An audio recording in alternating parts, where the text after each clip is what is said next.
Xayawaanka gorilla waa mid kamida qoyska daanyeerada waaweyn ama APES, waana midka ugu xajmiga weyn. Sidoo kale waa nuuca ugu weyn Primateska. Waa xayawaan Afrikaan ah oo laba nuuc loo qeybiyo, nuuc bariga la yiraahdo iyo nuuc kale oo galbeedka loo yaqaano, ama nuuc dhulka buuraleyda ku nool iyo nuuc dhulka hoose ee doogga leh ku nool.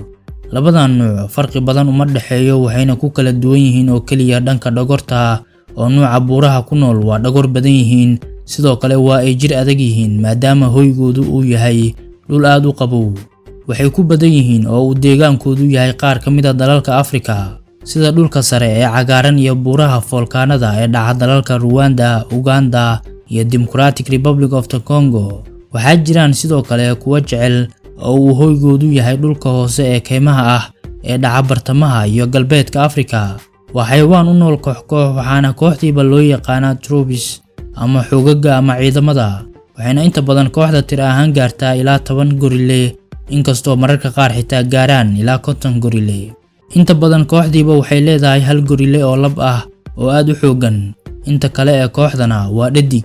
Marka uu gorillaha lab da ahaan u dhaxeeyo 8 ilaa 12 sano, waa dhabar madoobe, waxaana loo yaqaanaa black pakis. Haddaba marka uu qaangaaro oo uu 12 sano kor u dhaafo, wuxuu dhabarka ku yeeshaa midab silver ah, waxaana loo yaqaanaa silverback. Labka iyo dhadiguba si wada jir ah ayay u xanaaneeyaan ubadkooda. Marka ay weynaadaanna waxaa kooxda ka taga midka labka ah iyo 60% oo kooxda dhadiga ah, waxayna ku biiraan koox kale. Waxaana la sheegaa in ay tani kaga hortagaan inuu dhaco inbreeding ama inay isku tagaan laba aad isugu dhow hidda ahaan.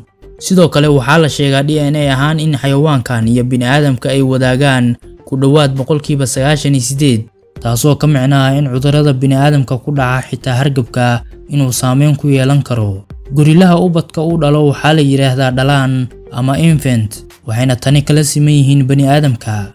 Midda dhadig waxay ku qaangaartaa 10 sano, waxayna dhashaa 3 ama 4 sanaba hal jeer. Sidkeeduna waa 9 bilood ayadoona dhashaa ubad culeyskiisu yahay 1.8 kilogram. Kuwa dhadig waqti badan ayay geliyaan sidii ay u xanaaneyn lahaayeen ubadkooda, waxayna had iyo jeer isku howlaan sidii ay isku filnaansho u gaarsiin lahaayeen. Xajmi ahaan waxaa weyn midka lab oo culeyskiisu wuxuu ku laba jibaarmaa culeyska midda dhadig, wuxuuna culeyskiisu gaaraa ilaa 170 kilogram.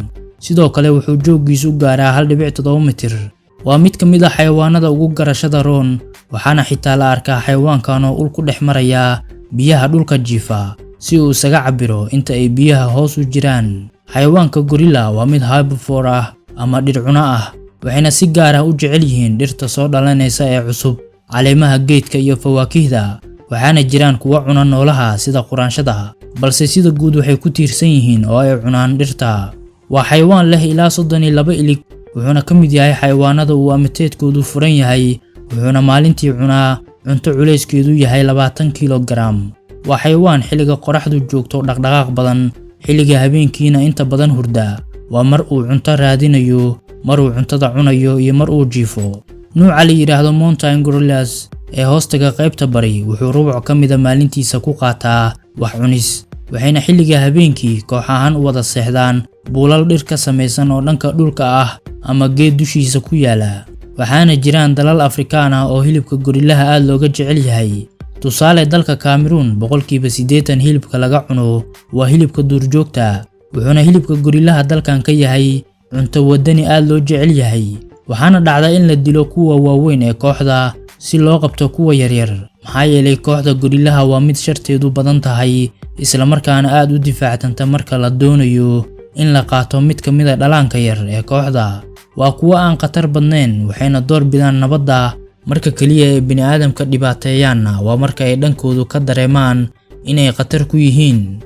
Deegaaminta dhulkii gorillaha waxay sababtay inuu xayawaankan mararka qaar ka soo baxo keyntiisa, isla markaana u soo cuno doonto beeraha laga agsameeyay. Waxayna tani dhalisaa isku dhaca u dhaxeeya gorillaha iyo bini'aadamka. Gorillaha marka uu duurka joogo oo uusan ku xariisnayn beeraha xayawaanka, wuxuu cimri ahaan kor u dhaafaa 30 sano. Waxaana la sheegaa marka uu beerta xayawaanka ku jiro inuu celcelis ahaan noolaado 50 sano.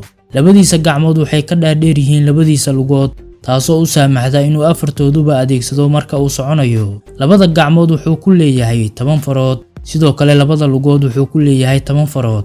waxaana ka mid ah faraha lugihiisa laba suul oo xoogan. waxaa jiraan aflaam badan oo qiyaaliya ama mala awaal ah oo loo adeegsaday muuqaalkiisa, waxaana ka mid ah aflaamtaasi Planet of the Apes, Congo, Dolittle, Rampage iyo filimka caanka ah ee King Kong. qaabka uu filmadan mala awaalka kaga soo muuqanayo iyo sida dhabta ah ee gorillaha u egyahay una nool yahay waa waxaan isku dhaweyn, oo xayawaankan waa mid muuqaal ahaan aad uga yar muuqaalka qiyaaliga ah ee aflaamta, sidoo kalena waa mid degan, nabadda jecel, dhinacuna ah oo arrimaha qoyska ama kooxda aad u daneeya.